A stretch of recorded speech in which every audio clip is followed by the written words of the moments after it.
तो BSc final year का जो पेपर अपन स्टार्ट कर रहे हैं, इसके लिए जो आपको बुक लेनी है वो जेपीएच की बुक लेनी है। ठीक है, ये बुक आएगी ऐसी, देख लो अच्छे से। ये बुक अपने को लेनी है, सभी को लेनी है ये, क्योंकि सारे जो क्वेश्चंस वगैरह कई बार हम क्या डायरेक्ट बोल देंगे, जैसे ये एग्जांपल है, ये क्वेश्चन है, कुछ सबको लिखना पॉसिबल नहीं होता, एक्सरसाइज के जो क्वेश्चन है उनको। तो बुक अगर सबके पास है तो दिक्कत नहीं आएगी। ठीक है, तो बुक सबको ले लेनी है। अब काफी सारे बच्चे जो सेकंड ईयर वाले हैं सारे अब फ्री हो गए, बहुत दिन हो गए एकदम से, जैसे यूनिवर्सिटी ने अभी बोल ही दिया है, चल रहा है उनकी तरफ से, तो आपकी पढ़ाई चल रही है। ठीक है, कॉलेज वालों की क्लासेस चल रही है, किसी ने ऑनलाइन स्टार्ट कर रखी है, किसी ने हो सकता है नहीं करी हो। तो यूनिवर्सिटी तो ये मान के चल रही है कि आपका सिलेबस मतलब स्टार्ट हो चुका है। तो अगर जब सिलेबस स्टार्ट हो चुका है तो फिर एग्जाम भी हो सकते हैं कभी भी। तो उनके हिसाब से आपको, आपका पूरा सिलेबस चल रहा है तो आपको तैयारी पूरी करनी है। ठीक, अब आप हो सकता है कहीं बैठे हो फ्री कि पता नहीं होगा नहीं होगा कब होगा, तो वो चक्कर नहीं है। अब रेगुलर अपनी जो है स्टडीज तैयार स्टार्ट कर दो। फर्स्ट ईयर वालों का है थोड़ा सा अभी लेट है उनका, क्योंकि उनके एडमिशन वगैरह का दिक्कत है यार। लेकिन फाइनल वालों का तुम्हारा तो कोई ऐसे चक्कर है ही नहीं, डायरेक्ट एडमिशन आपका हो ही गया होगा ऑनलाइन फीस वगैरह दे के जो भी है।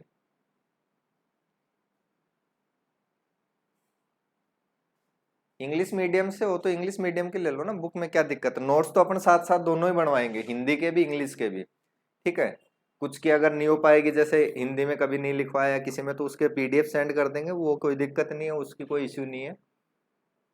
सेकेंड ईयर की क्लास अभी 2-4 दिन में स्टार्ट कर देंगे। ठीक है, तो फर्स्ट जो इसमें अपने राजस्थान यूनिवर्सिटी के अकॉर्डिंग जो चैप्टर है, यूनिट फर्स्ट आपकी, उसमें ग्रुप है। ठीक है, ग्रुप, सब group, cyclic group, permutation group. ठीक है, तो ये हम स्टार्ट करेंगे, लेकिन उससे पहले एक या दो क्लास, या तो आज हो जाएगा या फिर कल की एक क्लास और हो जाएगी, उसमें हम कुछ बेसिक टर्म पहले पढ़ेंगे। फर्स्ट जो हमारा चैप्टर है उससे, सेट वगैरह के बारे में, सेट क्या होता है, सबसेट क्या होता है, किस किस टाइप के सेट होते हैं, कैसे कैसे नोटेशन हम करते हैं, वो सारी चीजें हम आज पढ़ेंगे। उसके बाद हम जो हमारा सिलेबस वाला यानी यूनिट फर्स्ट का जो चैप्टर है ग्रुप वाला, वो स्टार्ट करेंगे।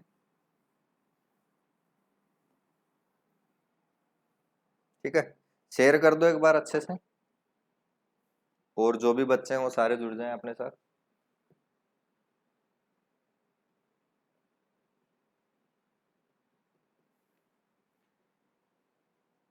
इलाहाबाद यूनिवर्सिटी से हो, कहीं से भी हो, कोई इशू नहीं है। सिलेबस एक बार अपना राजस्थान यूनिवर्सिटी के अकॉर्डिंग चेक कर लेना, अगर ये टॉपिक्स आपके उसमें आ रहे हैं तो फिर कोई दिक्कत ही नहीं है।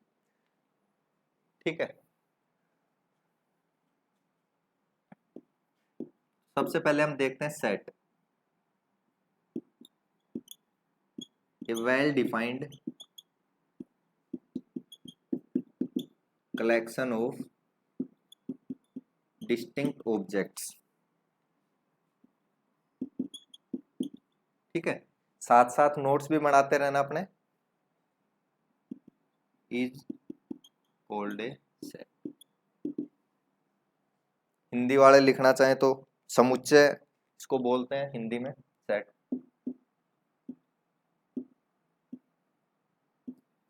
ठीक है, समुच्चय की डेफिनेशन लिख लो साथ साथ।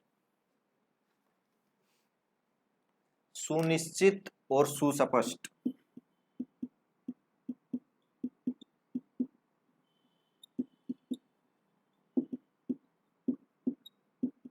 ठीक है, हिंदी मीडियम के हो, आराम से बोल के भी लिखवा देंगे तो भी इतना तो लिख ही लोगे। सुनिश्चित और सुस्पष्ट वस्तुओं का संग्रह।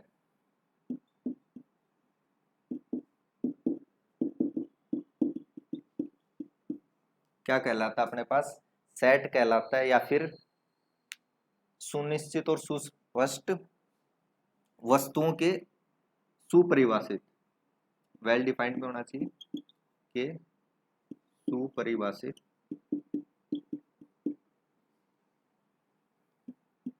संग्रह को समुच्चय कहते हैं।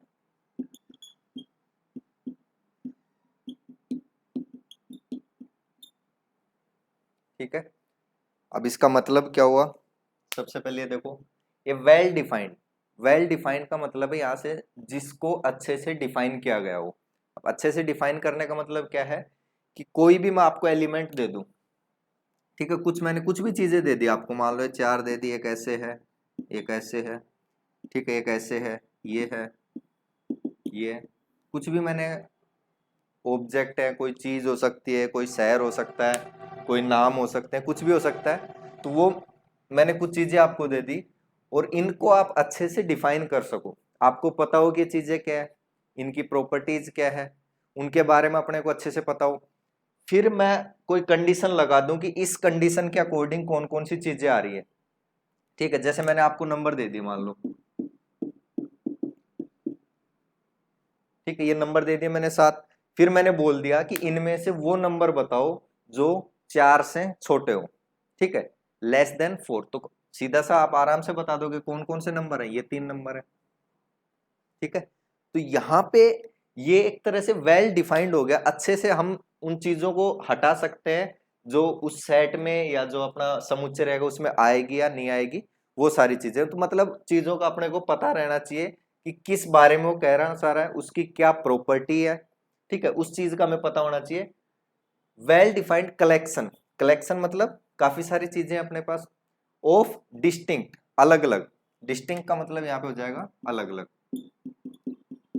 ठीक है, इसका मतलब ये रहेगा कि जो आपका जो सेट रहेगा उसमें सारे के सारे जो ऑब्जेक्ट या अवयव जिसको हम बोलेंगे, वो सारे के सारे एलिमेंट क्या रहेंगे, अलग अलग रहेंगे, सेम एलिमेंट नहीं है कि ये जैसे इसको मैंने रख दिया ये 2 2 2, ठीक है, तो अगर इस टाइप से अपने पास कुछ रहेगा तो हम इसको 2 को एक बार ही काउंट करेंगे, वहां पे बार बार काउंट नहीं करेंगे, ठीक है, यानी कि डिस्टिंक्ट अलग अलग होने चाहिए। Objects is called a set, तो ऐसा एक कलेक्शन अपने पास क्या कहलाता है, सेट कहलाता है।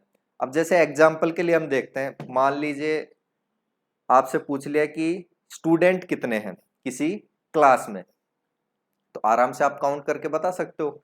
मान लो आपसे पूछ लिया आपकी स्कूल के या कॉलेज के फर्स्ट ईयर के कितने स्टूडेंट हैं, पता चल जाएगा, उसमें क्या है, पूरा अपने पास एक वेल डिफाइंड हो गया।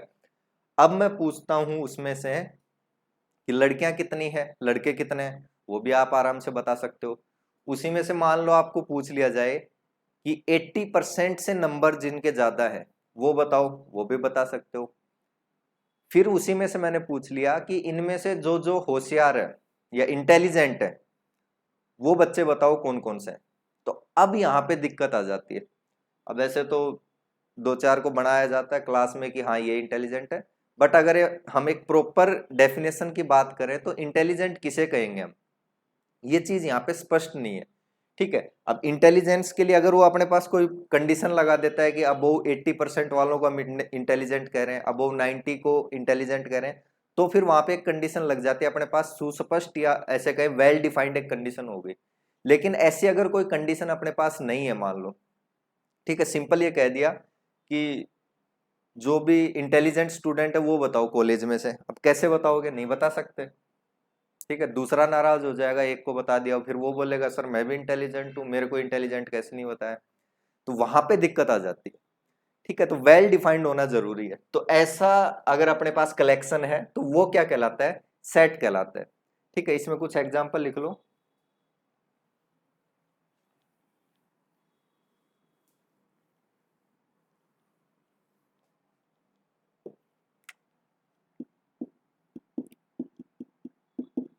Number of students of a class, ठीक है, कोई क्लास है उसके नंबर ऑफ स्टूडेंट क्या कर सकते हो आप, ऑब्वियसली सी बात है, डिफाइन कर सकते हो, पता होगा कुछ नंबर होगा। रिवर्स इन इंडिया, ठीक है, भारत में कितनी नदियां हैं, आराम से बता सकते हो, क्या हो गया, दोनों वेल डिफाइंड अपने पास। कोई हो सकता है आपको पता नहीं हो कौन कौन सी नदियां है, लेकिन पता तो कर सकते हैं ना, कहीं से भी कोई डाटा उठा के पता चल जाएगा, ठीक है। ये तो है नहीं कि अभी कोई एक नदी है आप किसी नाले को नदी बना दोगे, फिक्स चीज है, सबको पता है ये नदी है तो नदी है। मैंने मान लो आपको ये दे दिया कि ये गंगा कावेरी, अंडमान निकोबार। और मैंने सेट कौन सा बता दिया कि आपको सेट बनाना है, भारत की जो जो नदियां हैं उनका सेट बनाना है, आपको समुच्चय बनाना है। तो अब आप क्या करोगे, सीधा सीधा ये उस सेट में आ जाएगा, ये उस सेट में आ जाएगा, ये नहीं आएगा। ठीक है, तो एक ऐसा अपने पास हो कि अपने को हर एक चीज का पता चल जाए, जो जो एलिमेंट अपने को अवयव दिए हुए हैं उनका पता चल जाए कि ये उस सेट में आएगा या फिर नहीं आएगा। ये चीज अपने पास स्पष्ट होनी चाहिए, क्लियर होनी चाहिए। अगर वहां पे अपने को दिक्कत आ रही है, ठीक है, इन चीजों को ये समझ नहीं पा रहे कि ये सेट में आएगा या नहीं आएगा, फिर वहां पे सेट नहीं बन पाएगा। ठीक है, जैसे मैंने अभी बताया था,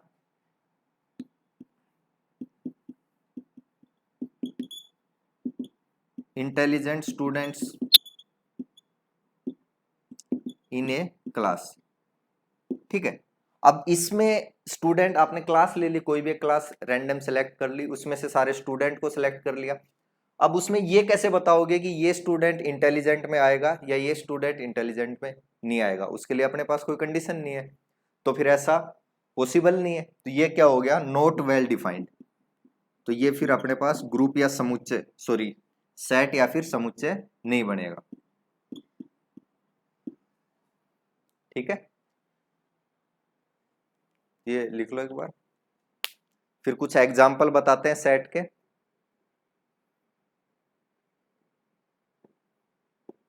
नोटेशन या फिर इसको डिनोट करने की अगर मैं बात करूं, तो जो सेट होता है उसको मोस्टली कैपिटल लेटर से डिनोट किया जाता है, इस टाइप से ए बी सी या जो भी है। A set is mostly denoted by capital alphabets. ठीक है, like A B C etcetera जो भी है। कई बार हम लिखते हैं नॉर्मली, ए सेट ये है x square plus 1 equals to 0। ठीक है, ये भी बताएंगे क्या होता है कैसे होता है, पहले एक बार नोट कर लो। नोटेशन ये हो गया, फिर कुछ सेट्स के एग्जांपल अपन देखते हैं।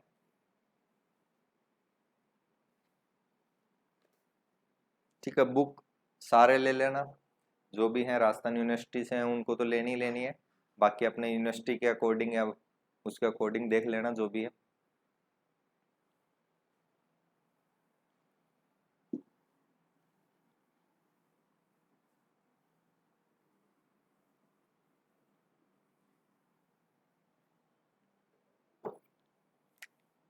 ठीक है, सबसे पहले अपने पास सेट रहता है एक बहुत कॉमनली जो यूज होता है, नेचुरल नंबर्स का।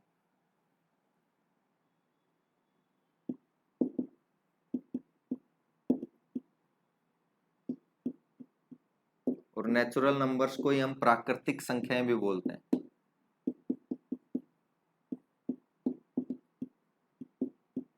प्राकृतिक संख्याओं का समुच्चय। ठीक है, डिनोट किससे किया जाता है, एन से। तो जो ये अपने पास सेट हो गया, एन हो गया, रियल नंबर हो गया, ये सारे अपने पास नॉर्मल, जितने भी आप आगे पढ़ते जाओगे तो वहां पे डायरेक्ट आपको जैसे ये दिखा हुआ मिल जाए बुक्स वगैरह में, तो इसका सीधा सा मतलब अपने को क्या समझना है, सेट ऑफ नेचुरल नंबर। और इसमें क्या आता है अपने पास, 1 2 3 4 एंड सो ऑन। ठीक है, सारे जितने भी नंबर हैं 1 से लेकर आगे तक, वहां के नंबर इसमें आ जाते हैं। ठीक है, अब ये नेचुरल नंबर,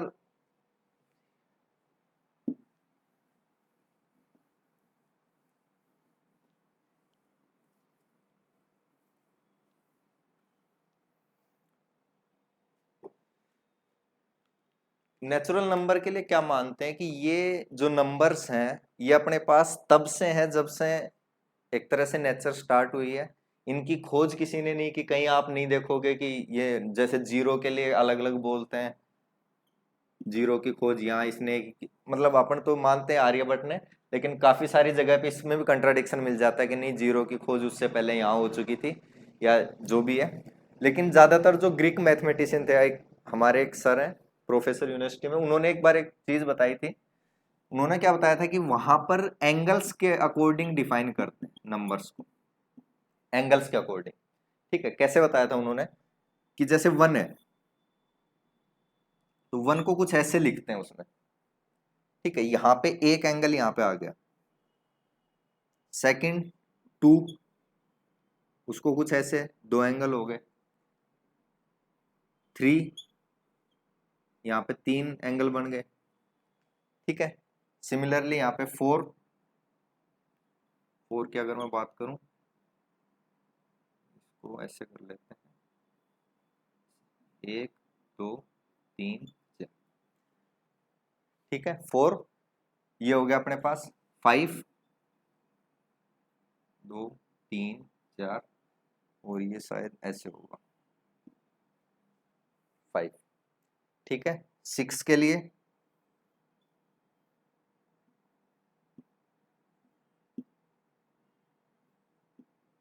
हो गए 6, 7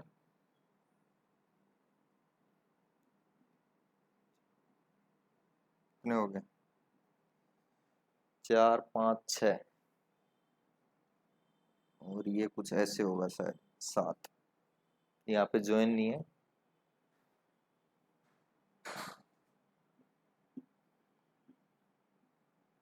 सिमिलरली 8 के लिए और 9 के लिए कुछ ऐसे होगा, 5 6 7 8 3। ठीक है, इस तरह से बाद में हम इन्हीं को, इसको 1 को ऐसे लिखने लग गए, 2 को 3 4 5 6 7 8 9 एंड सो ऑन। ठीक है, कुछ ऐसे ही लिखने लग गए। इसके अकॉर्डिंग हम बात करें तो जीरो के लिए ये चीज डिफाइन भी होती है, जीरो में कोई एंगल भी नहीं आ रहा अपने पास। ठीक है, तो ये वहां पे जो शेप्स वगैरह है ग्रीक, जो आप ज्यादातर देखोगे तो वहां पे एंगल्स के अकॉर्डिंग है, पिरामिड बने हुए हैं और भी बहुत सारी चीजें, तो ये सारी चीज इसमें है अपने पास। कॉम्प्लेक्स डायनेमिक्स तीनों मैं ही पढ़ाऊंगा। ठीक है, कॉम्प्लेक्स भी मैं पढ़ाऊंगा, डायनेमिक्स भी मैं पढ़ाऊंगा, कोई दिक्कत नहीं है आपको, कोई प्रॉब्लम नहीं आएगी। हिंदी इंग्लिश मीडियम की किसी की दिक्कत नहीं आएगी, नोट्स आप अच्छे से बनाते रहो, पढ़ते रहो बस। ठीक है, तो ये प्राकृतिक संख्याओं की हम बात कर रहे थे। इसके बाद अपने पास जो सेट आया वो आया होल नंबर्स का। अब ये चीजें आपको भी पता है, बीएससी फाइनल ईयर में हो, कि अगर हम बात करें कि नॉर्मली हम इनको ऐड कर रहे थे तो वहां पे कोई दिक्कत नहीं आई, फिर हमने क्या किया, नंबर्स को माइनस किया। माइनस किया तो बड़े नंबर में से छोटा माइनस कर रहे थे, वहां तक भी कोई दिक्कत नहीं आई। दिक्कत कहाँ आई, जब हमने बराबर में से बराबर एक नंबर को क्या किया, माइनस किया। तो यहाँ पे एक कुछ चाहिए हमको, जीरो। अभी तो हमें पता है जीरो, लेकिन मान लो तब नहीं पता था, तो यहाँ पे कोई नंबर चाहिए। अब उसके लिए दिक्कत आई, फिर यहां से अपने पास हुआ होल नंबर, जिसमें जीरो भी आ गया।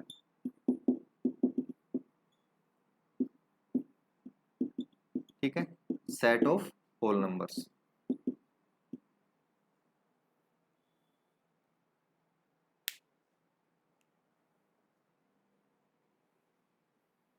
या फिर नॉन नेगेटिव इंटीजर भी इनको हम बोल सकते हैं। काफी जगह आपको नॉन नेगेटिव इंटीजर भी लिखा हुआ मिल जाएगा। इसी के बाद फिर नेगेटिव वाली दिक्कत आई, तो एक और अपने पास सेट आया, सेट ऑफ इंटीजर्स या पूर्णांक।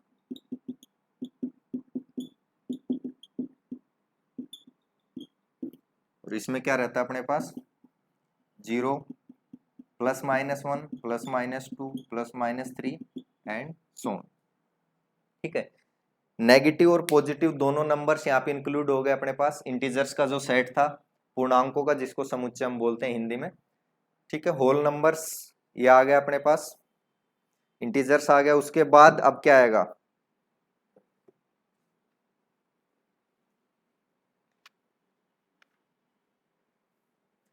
ठीक है, वीडियो को लाइक शेयर जो भी करना अच्छे से कर देना। डेली जितने भी दिन यहाँ पे लाइव क्लास रहती है, उसके बाद फिर ऐप पे रह गया जो भी है।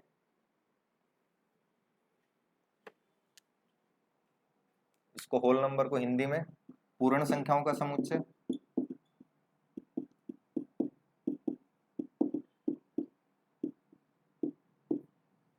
ठीक है, पूर्णांकों का समुच्चय ये हो गया। फिर अपने पास आ जाता है रियल नंबर्स का set, set of real numbers. ठीक है, ये जो रियल लाइन अपने पास थी उसके ऊपर जितने भी नंबर्स आ सकते हैं। ठीक है, जैसे ये था,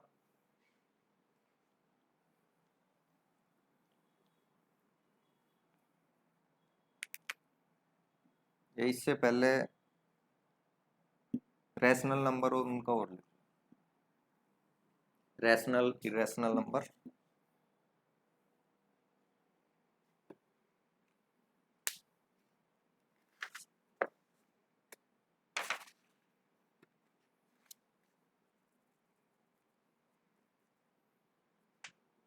ठीक है,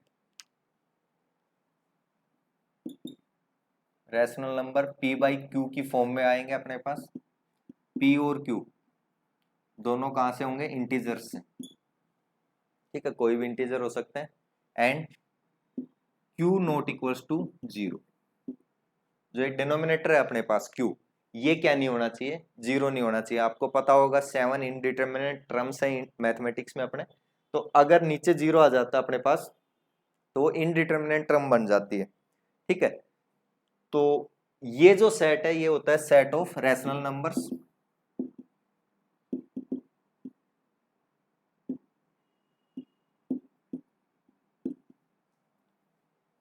ठीक है, p बाई क्यू की फॉर्म में लिखा जा सके। अब काफी सारे ऐसे नंबर है जिनको p बाई क्यू की फॉर्म में, यानी p और q जहां पे अपने पास कहां से है, इंटीजर्स से, z लिख लो चाहे। ठीक है, इंटीजर्स से है, i भी लिखते हैं z भी लिखते हैं, इंटीजर्स आई। ये क्या होता है, जेलन एक वर्ड है, वहां से लिया गया है, जो वर्ड जेड है नोटेशन वहां से लिया गया। ठीक है, तो सेट ऑफ इंटीजर्स, उसके बाद रियल नंबर अपने पास आते हैं, और सबसे लास्ट में अपने पास आता है कॉम्प्लेक्स नंबर।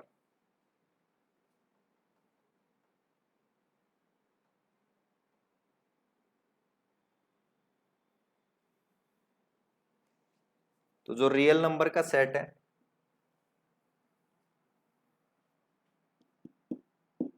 वो अपने पास हो जाएगा माइनस इन्फिनिटी से प्लस इन्फिनिटी तक, यानी बीच के सारे नंबर जो भी थे अपने पास वो इसमें आ गए। आपके नेचुरल नंबर भी आ गए, होल नंबर यानी जीरो भी आ गया उसमें, नेगेटिव वाले जो नंबर्स थे वो भी आ गए, इंटीजर्स। ठीक है, p बाई क्यू की फॉर्म में, यानी रैशनल इरेशनल जो भी नंबर थे वो भी इसमें आ गए। तो ये हो जाएगा अपने पास सेट ऑफ रियल नंबर्स।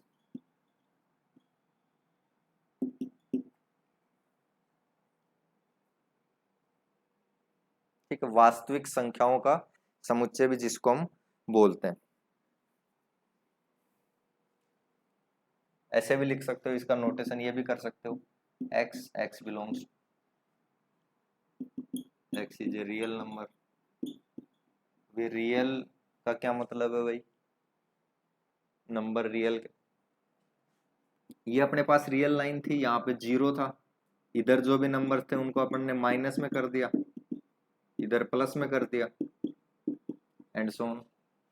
ठीक है, अब इनके बीच में भी कोई ना कोई नंबर्स थे, जैसे 0 और 1 के बीच मान लो 1/2, 1/3, 1/4, 1/5। ठीक है, 1/2 और 1/3 के बीच भी इनफाइनाइट नंबर थे,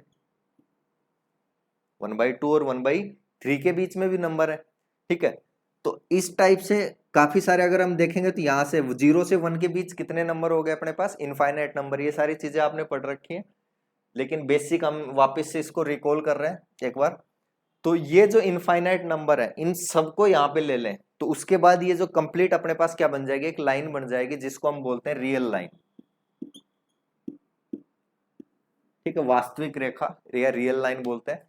अब दिक्कत आई कि ये ऐसे था, यहां तक तो कोई दिक्कत नहीं थी, इस लाइन पे जो भी नंबर थे वो अपने पास आ गए। दिक्कत क्या आई कि इस लाइन से बाहर कोई नंबर था, मान लो यहाँ पर है, इसको कैसे डिनोट करें। ठीक है, तो उसके लिए कई बार जो कॉम्प्लेक्स नंबर का पहले वो दिया गया अपने पास, कॉन्सेप्ट दिया गया, लेकिन वो ये पहले चीजों को आराम से मानते नहीं थे, आज भी नहीं मानते। अगर आपको कोई नई चीज बताई जाती है तो आप नहीं मानोगे, आप ये बोलोगे बेवकूफ बना रहा है। ठीक है, तो ऐसा ही काफी सारे जो अपने मैथमेटिशियन थे उनके साथ यही चीज हुई, उन्होंने कॉम्प्लेक्स नंबर का कॉन्सेप्ट दिया तो मानना ही नहीं किसी ने, कि नहीं नहीं ऐसी कोई चीज होती नहीं है। ठीक है, लेकिन टाइम के साथ चीजें माननी पड़ती है, ऐसे तो है नहीं कि आप कभी नहीं मानोगे। तो कॉम्प्लेक्स नंबर का जो कॉन्सेप्ट आया, उसके बाद क्या किया कि ये रियल लाइन, इसी को यहाँ पर ये कर दिया अपने को कि एक और रियल लाइन लेनी, और इसको बोला गया इमेजिनरी लाइन।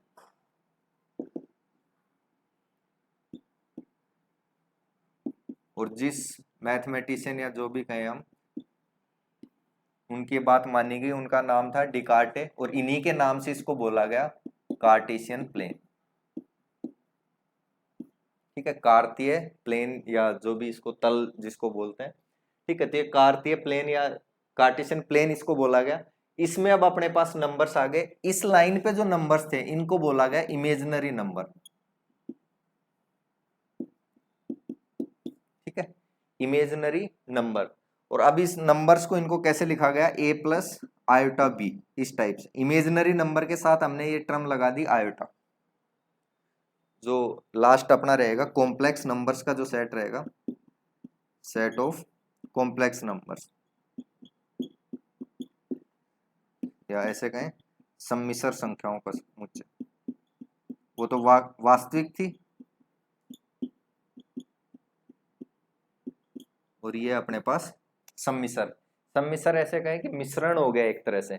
अब यहाँ पे अपने पास रियल नंबर और इमेजिनरी दोनों ही आ गए।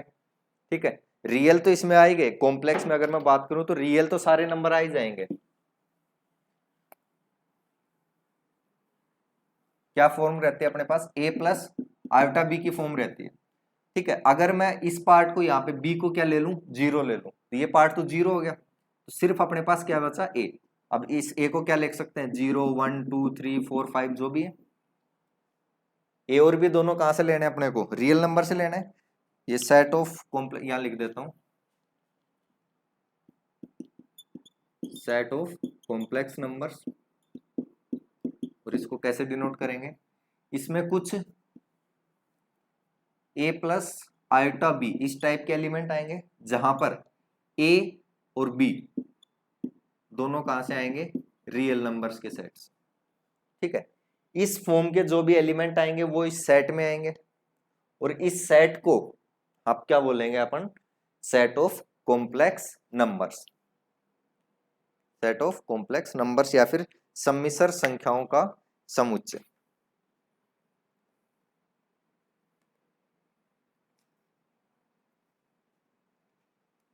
और ये पता ही होगा सबको, आयोटा स्क्वायर इक्वल्स टू क्या होता है, -1। दिक्कत तो वही आई थी,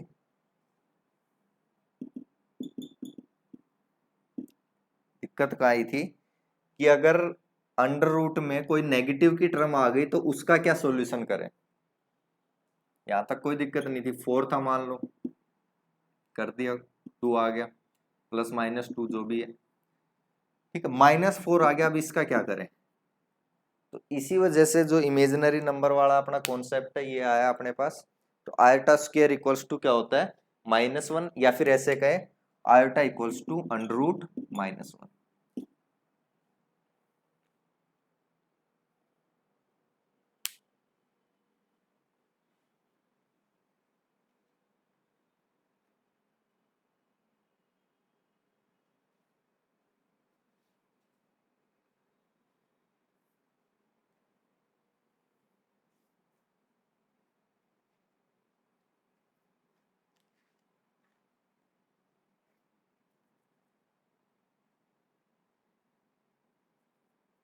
ठीक है, अब इसको डिनोट करने का तरीका,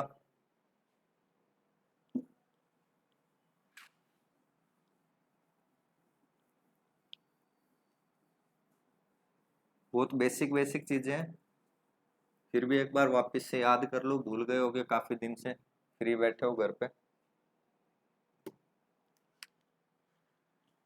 रिप्रेजेंटेशन ऑफ ए सेट, या फिर ऐसे कहें समुच्चय का निरूपण। ठीक है, तो इसमें अपने पास दो तरीके रहते हैं। First tabular form, tabular roster ऐसे कह सकते हैं, या फिर अपने पास रहता है सेट बिल्डर फॉर्म। ठीक है, दोनों से अपन कह सकते हैं। तो वहां से टेबुलर फॉर्म या फिर रोस्टर फॉर्म एक ये हो जाएगी, सेकंड जो हो जाएगी वो अपने पास सेट बिल्डर फॉर्म रहेगी। तो रोस्टर भी लिख सकते हैं। सेकंड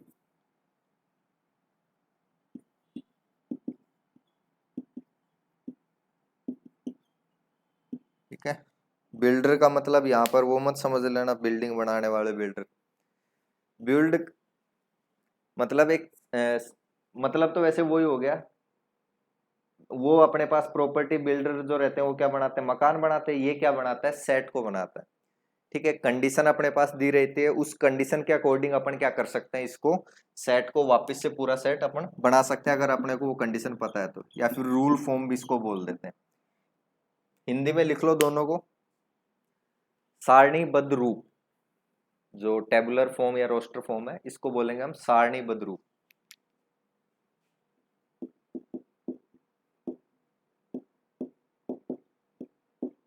और सेट बिल्डर फॉर्म को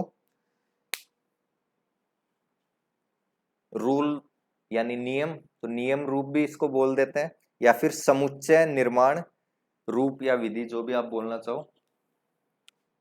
सेट समुच्चय, बिल्डर निर्माण रूप। ठीक है, तो दो फॉर्म रहती है अपने पास सेट की। कौन कौन सी फॉर्म हो गई, एक टेबुलर फॉर्म या roster form, second set builder form. क्या फर्क रहता है दोनों में, इसमें अपने पास इस टाइप से एलिमेंट आ जाता है, जैसे 1 -1 आयोटा माइनस आयोटा। ये मान लो एक सेट अपने को दे दिया, ए सेट कोई भी दे दिया। ठीक है, इसी को अगर मैं यहां लिखना चाहूं, इसकी डेफिनेशन ही लिख लो साथ साथ ही।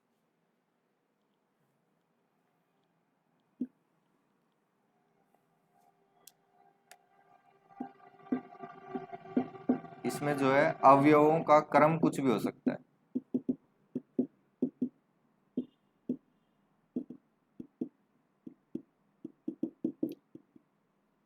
परंतु अवयवों की पुनरावृत्ति निषेध है। इतनी शुद्ध हिंदी मैंने पूरी जिंदगी में नहीं बोली जितनी बीएससी में यहाँ पे है अपने पास। ठीक है, पुनरावृत्ति यानी कि वापिस से रिपीटेशन यहाँ पे अलाउ नहीं है। ठीक है, इसको इंग्लिश में अगर हम लिखना चाहें,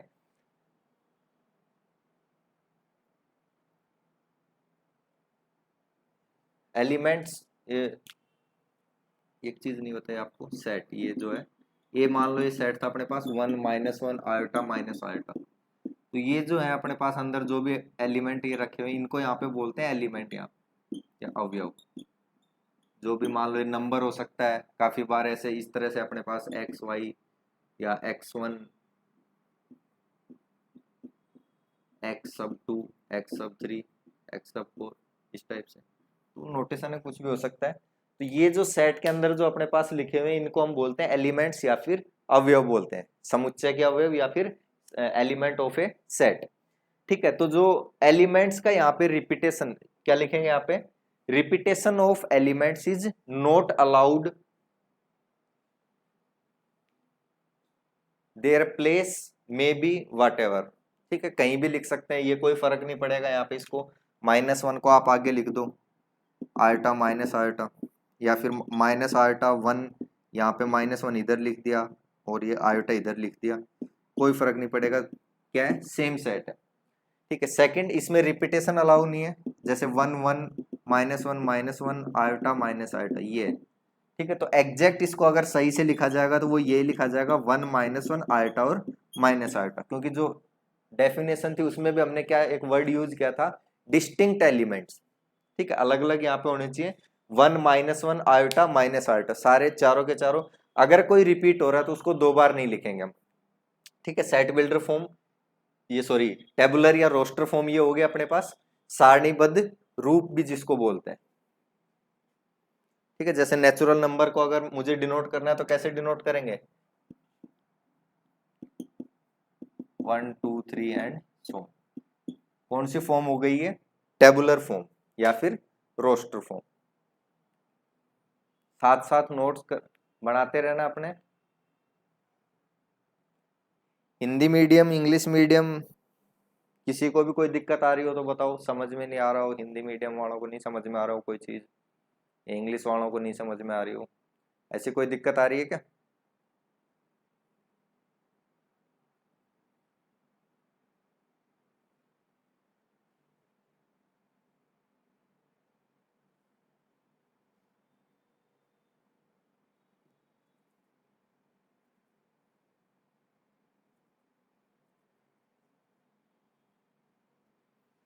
ठीक है, सेम इसका हम लिखेंगे,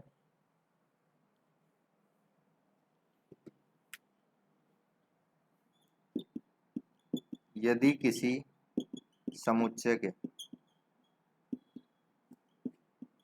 सभी अवयव किसी निश्चित गुणधर्म P का पालन करते हैं।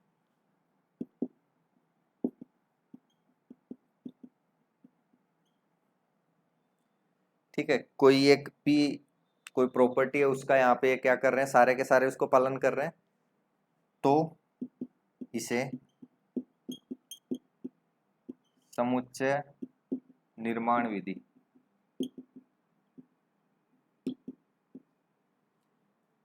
में निम्न प्रकार से लिखते हैं।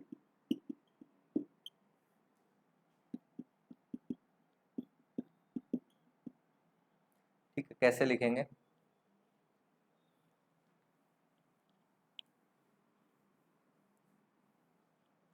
ये लिख दिया सेट, इसको नाम नहीं दिया क्या, चलो नाम दे दो बी। ठीक है, इसमें एक्स एलिमेंट आ रहा है, और एक्स एलिमेंट के बारे में अब यहाँ पे लिखेंगे, एक्स या अवयव एक्स गुणधर्म पी का पालन करता है। ठीक है, क्या मतलब हुआ इसका? If elements of a set, if elements of a set obey a certain rule P. ठीक है, कोई एक फिक्स, एक सर्टेन कोई रूल दिया हुआ अपने को P, if elements of a set obey a certain rule P, then we write set builder form, we write set builder form of this set as below। कैसे लिखेंगे? बी में element आ रहे हैं एक्स ओबे रूल पी। ठीक है, P जो भी रूल है उसका क्या कर रहा है, ओबे कर रहा है या उसको मान रहा है। ठीक है, अभी एक एग्जांपल लेंगे, उससे थोड़ा और अपने को क्लियर हो जाएगा।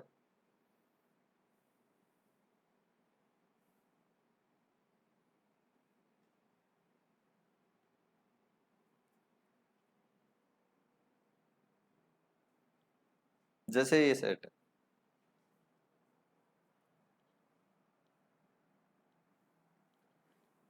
फॉर एग्जांपल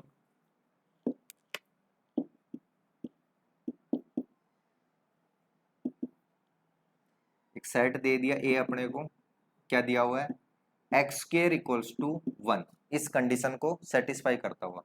ऐसे कहें, इस सेट में एक्स एलिमेंट आ रहा है, जो सेट बिल्डर फॉर्म है उसमें हम कैसे लिखेंगे, पहले क्या लिखना है, एलिमेंट जो आएगा वो, मान लो एक्स एलिमेंट इस सेट में आ रहा है, फिर एक्स के बारे में हम बताएंगे कि एक्स की कंडीशन क्या है। ठीक है, x square plus 1 equals to 0, या फिर ऐसे कहें एक्स स्क्वायर इक्वल्स टू 1। क्या मतलब हुआ इसका, कि ए सेट में वो एलिमेंट आएगा कौन सा, एक्स, जो इस कंडीशन को क्या कर रहा हो, सेटिस्फाई कर रहा हो, इस पी प्रॉपर्टी को क्या कर रहा हो, या जो पी गुणधर्म है उसका क्या कर रहा हो, पालन कर रहा हो, वो एलिमेंट इसमें आ जाएगा। अब यहां पे मान लो क्या रखे हम, रियल नंबर। अब यहाँ पे कंडीशन एक और अपने पास आ जाती है, नॉर्मली हम रियल नंबर से बात करते हैं, मान लो यहाँ पे आपको नेचुरल नंबर दे दिया कि सेट ओनली नेचुरल, ये जो एक्स है वो ओनली नेचुरल नंबर से होना चाहिए। तो आपको पता है 1 का स्क्वायर करेंगे क्या आ जाएगा, 1 आ जाएगा। आपको ये भी पता है -1 का स्क्वायर करेंगे वो भी क्या आ जाएगा, 1 आ जाएगा। तो 1 और -1 दोनों इस कंडीशन को क्या कर रहे हैं, सेटिस्फाई कर रहे हैं। ठीक है, यानी 1 और -1 दोनों इसमें आ सकते हैं यहां तक। अगर सिर्फ यही कंडीशन लिखी हुई है तो ये सेट क्या हो जाएगा, a इक्वल्स टू 1 -1। तो ये तो होगी इसकी सेट बिल्डर फॉर्म, ठीक है, समुच्चय निर्माण विधि जिसको बोलते हैं। और ये होगी इसकी टेबुलर फॉर्म या फिर रोस्टर फॉर्म, जिसमें एलिमेंट्स डायरेक्ट लिखे हुए हैं। ठीक है, कोमा से हम अलग अलग एलिमेंट को कोमा से वो कर देंगे और ये ब्रैकेट इस तरह से कुछ बना देंगे। इसी में मान लो ये दे देता आपको B set x square plus 1, sorry x square equals to 1, ये कंडीशन दे दी। साथ में एक कंडीशन और दे दी, x belongs to natural number, प्राकृतिक संख्याओं के जो समुच्चय है उससे एलिमेंट लेना है। तो फिर बी में अपने पास कौन सा एलिमेंट आता, सिर्फ क्या आता, 1। ठीक है, हमें पता है कि इस कंडीशन को तो 1 और -1 दोनों सेटिस्फाई कर रहे हैं, लेकिन जो -1 है वो नेचुरल नंबर में नहीं आ रहा। ठीक है, दूसरी जो कंडीशन है वो यहाँ पर फेल हो रही, तो -1 इस सेट में नहीं आएगा, सिर्फ क्या आएगा, 1 आएगा। तो ये तो कौन सी फॉर्म हो गई अपने पास, सेट बिल्डर फॉर्म। ठीक है, और ये हो गया अपने पास टेबुलर या फिर रोस्टर फॉर्म। मतलब एक तरह से टेबल एक बनी हुई है, अलग अलग एलिमेंट रखे हुए हैं। ठीक है, एक से ज्यादा एलिमेंट कोमा लगते हुए जाएंगे, जितने भी एलिमेंट हैं कोई एलिमेंट रिपीट नहीं होगा इसमें। ये अपने पास क्या हो गया, सेट बिल्डर फॉर्म होगी। ऐसे ही जो अभी हमने एक और एग्जांपल लिया था इससे पहले, ये लिया था ना 1 -1 और आयोटा और माइनस आयोटा, ये तो कौन सी फॉर्म हो गई, टेबुलर फॉर्म हो गई ना ये तो। ठीक है, सारणी विधि जिसको बोलते हैं, सारणी रूप, सारणीबद्ध रूप। हिंदी इंग्लिश वाले दोनों अपने हिसाब से लिख लेना। इसी को मान लो अपने को सेट बिल्डर फॉर्म में लिखना होता, कैसे लिखते, मैंने क्या लिख दिया कि इसमें एक्स एलिमेंट आ रहा है, सी जो सेट है उसमें एक्स एलिमेंट आ रहा है। अब मुझे क्या करना पड़ेगा, इस एक्स के ऊपर कुछ कंडीशंस लगानी पड़ेगी। ठीक है, बताना पड़ेगा कि एक्स कहाँ से क्या क्या प्रॉपर्टी सेटिस्फाई करता है। तो वो मैंने क्या लगा दिया कि एक्स स्क्वायर इक्वल्स टू 1, इस कंडीशन को क्या करना चाहिए, सेटिस्फाई करना चाहिए। ठीक है, हो गया काम। x4 इक्वल्स टू एक्स की पावर 4 इक्वल्स टू 1। अब आपको पता है 1 की पावर 4 करेंगे 1 आएगा, -1 की पावर 4 करेंगे वो भी 1 आएगा, आयोटा की पावर 4 करेंगे तो iota into iota, iota square, और वो क्या होता है, -1। वापिस एक और आयोटा से करेंगे, आयोटा स्क्वायर को क्या हो जाएगा, आयोटा क्यूब, तो -1 इंटू आयोटा क्या हो जाएगा, माइनस आयोटा। एक और आयोटा से मल्टीप्लाई करते हैं, आयोटा क्यूब इंटू आयोटा, यहाँ तक क्या आ गया था, माइनस आयोटा इंटू आयोटा, तो एक माइनस ये और आयोटा स्क्वायर, ये क्या हो जाएगा अपने पास, -1 वापिस 1। यानी आयोटा की पावर 4 करने पर क्या आ रहा है अपने पास, 1 आ रहा है। सिमिलरली माइनस आयोटा की पावर भी 4 करेंगे वो भी 1 आएगा, क्योंकि माइनस के अगर कोई टर्म अपने पास तो उसको 2 टाइम या 4 टाइम 6 टाइम अपन करते हैं वहां पे, तो वो क्या हो जाता है, प्लस हो जाता है वापिस। माइनस आयोटा की पावर भी क्या हो जाएगी, 4। यानी ये जो चारों एलिमेंट है, आयोटा, -1 और 1, ये क्या कर रहे हैं, इस कंडीशन को सेटिस्फाई कर रहे हैं। यानी x की जगह अगर हम इसको, मैं इसको रखता हूं इन एलिमेंट्स को, तो वो इस कंडीशन को सेटिस्फाई कर रहे हैं, पावर 4 करने पर 1 आ रहा है। तो ये चारों के चारों एलिमेंट इस सेट में आने चाहिए, सी सेट में। ठीक है, सी सेट में आएंगे तो यहां से ऐसे भी लिख सकते हैं इसको, जैसे यहाँ पे लिखा हुआ है ऊपर 1 -1 आयोटा और माइनस आयोटा। तो ये अपने पास कौन सी फॉर्म हो गई, यहाँ पे टेबुलर फॉर्म हो गई, सारणीबद्ध रूप जिसको बोलते हैं। और ये जो फॉर्म है ये कौन सी हो गई अपने पास, सेट बिल्डर फॉर्म, समुच्चय निर्माण रूप।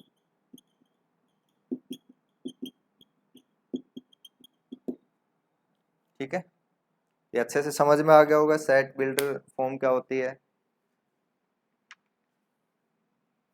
स्टैंडर्ड सिंबल आपको बता दिए, natural number, whole number, integers, real number, complex number.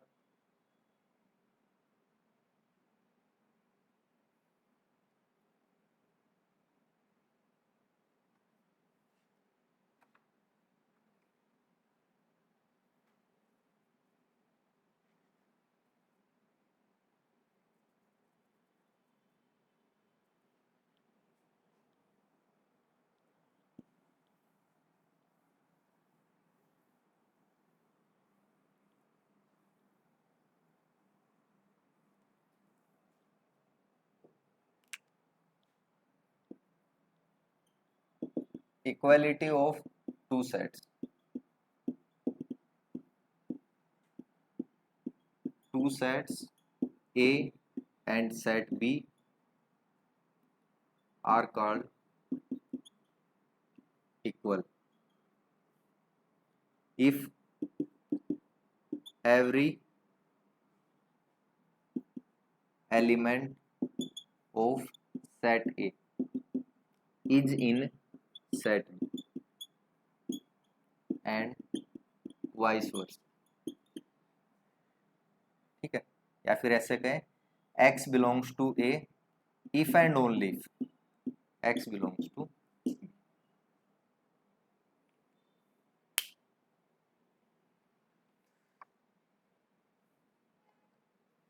ठीक, दो समुच्चयों की समानता। तो दो समुच्चयों को समान कब कहा जाएगा? अगर कोई दो समुच्चय ए या बी हमें दिए हुए हैं और ए का प्रत्येक अवयव अगर सेट या समुच्चय बी में है तथा समुच्चय बी का प्रत्येक अवयव अगर समुच्चय ए में है, यानी कि एलिमेंट एक तरह से सेम हो गए। ए का जो एलिमेंट है वो बी में भी होना चाहिए, बी का जो एलिमेंट है वो ए में भी होना चाहिए। या फिर ऐसे भी लिख सकते हैं सिंपल हम, x बिलोंग्स टू ए, ये एलिमेंट बिलोंग्स टू का होता है, इसका मतलब ये एलिमेंट इसमें इस सेट में आ रहा है। तो x ए में आ रहा है तो फिर सेट बी में भी आएगा। इफ एंड ओनली इफ की कंडीशन है, इधर से भी अपने पास लगेगी। ठीक है, यदि और केवल यदि जिसको हम बोलते हैं, x अगर b में आ रहा है तो फिर x a में भी आएगा, यानी कि दोनों में अपने पास एक तरह से सेम ही हो गए। दोनों सेट इक्वल कब कहे जाएंगे? जब every element of b a में मिलेगा and every element of a is contained in b। Vice versa जो वर्ड है वो इसी वजह से यहाँ पे लिखा गया है कि a का जो एलिमेंट है वो b में होना चाहिए एंड वाइस वर्सा, इसका मतलब जस्ट इसका अपोजिट अगर हम करें तो b का जो एलिमेंट है वो a में होना चाहिए। तो जो दोनों सेट हैं a और b वो क्या कहलाएंगे अपने पास? इक्वल सेट कहलाएंगे। दोनों क्या कहलाएंगे? Equal set. यहां पे एक और वर्ड आता है इक्विवेलेंट सेट्स। ठीक है, इक्वल और इक्विवेलेंट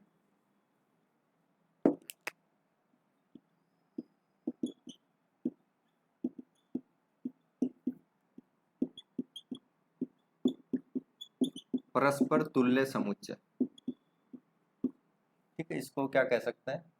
दो समुच्चयों की समानता या समुच्चयों की समानता, दो से ज्यादा भी हो सकते हैं। ठीक है, परस्पर तुल्य समुच्चय, इसमें क्या रहेगा कि इनके बीच एक 1-to-1 कोरेस्पोंडेंस हो। 1-to-1 कोरेस्पोंडेंस इस तरह से,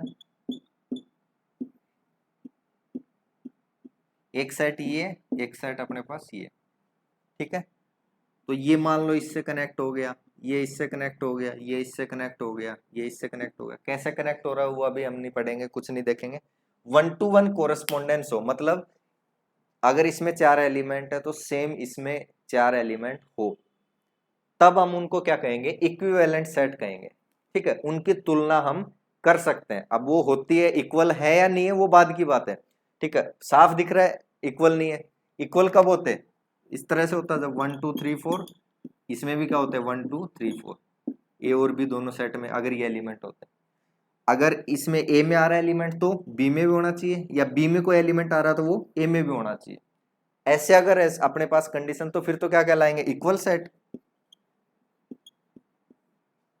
लेकिन अब अगर नंबर ऑफ एलिमेंट्स सेम अपने पास, तो वहां पे अपन इक्विवेलेंट सेट कहेंगे। ठीक है, परस्पर तुलना जिनकी हम कर सकते हैं वो हम यहाँ पे बोलेंगे। तो जो इक्वल सेट है वो तो इक्विवेलेंट होंगी भाई, ये अपने पास इक्वल सेट है। ठीक है, सेम ही तो सेट हुआ, तो 1 to 1 कोरस्पोंडेंस हो जाएगी, सभी एक एक से कनेक्ट हो जाएंगे। तो ये जो यहाँ पे एक कंडीशन और साथ में लिख देंगे, not equal set are equivalent but not conversely. ठीक है, लेकिन इसका उल्टा अगर हम बात करें तो वो कोई जरूरी नहीं है। इक्वल सेट है वो क्या होंगे, इक्विवेलेंट होंगे, लेकिन ये इक्विवेलेंट सेट है वो इक्वल होना जरूरी नहीं है। ठीक है, ये देख रहे हैं हम इक्वल नहीं है, इसमें तो एबीसीडी ये एलिमेंट है, इसमें क्या एलिमेंट है 1 2 3 4, तो दोनों इक्विवेलेंट तो है बट इक्वल नहीं है। समानता इनमें अपन जो तुलना कर सकते हैं, ठीक है, तुलना कर सकते हैं परस्पर, लेकिन दोनों क्या नहीं है, समान नहीं है।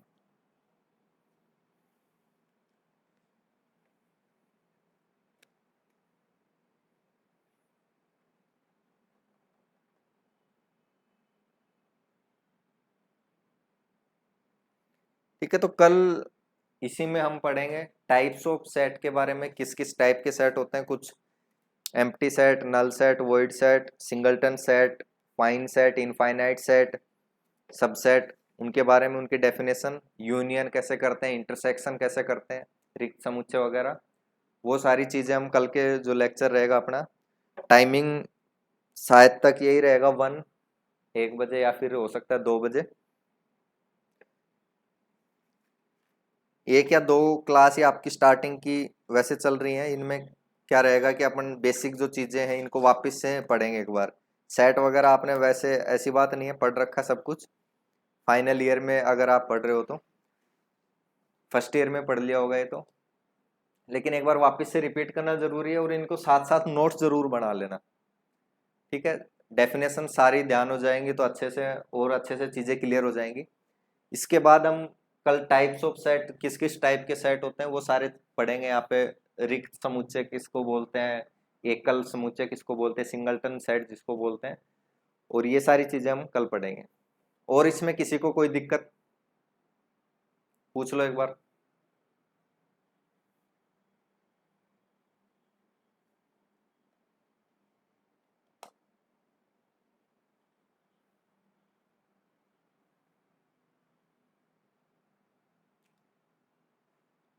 चैनल को जिसने अगर सब्सक्राइब नहीं किया है तो सब्सक्राइब कर लेना, जितनी भी क्लासेस रहेंगी उनकी यहाँ से आपको पता चल जाएगा। अभी ये फाइनल की स्टार्ट होगी 2 4 दिन में, सेकंड ईयर का भी पेपर कोई सा, या तो रियल एनालिसिस या फिर जो है न्यूमेरिकल एनालिसिस, और थर्ड आपका है डिफरेंशियल इक्वेशन, तो उसमें से कोई एक पेपर स्टार्ट करेंगे। कमेंट कर देना कौन सा स्टार्ट करना है। जो भी second year, first year, final, BSc में कहीं से भी, बीएससी क्या, ये काफी सारी चीजें इनमें बीटेक में, बीएससी में, बीसीए में, सब में आती है। ठीक है, फर्स्ट ग्रेड, सेकंड ग्रेड, सब में आएंगी ये सारी चीजें, तो बीएससी का सिलेबस है वो तो हर जगह काम आएगा।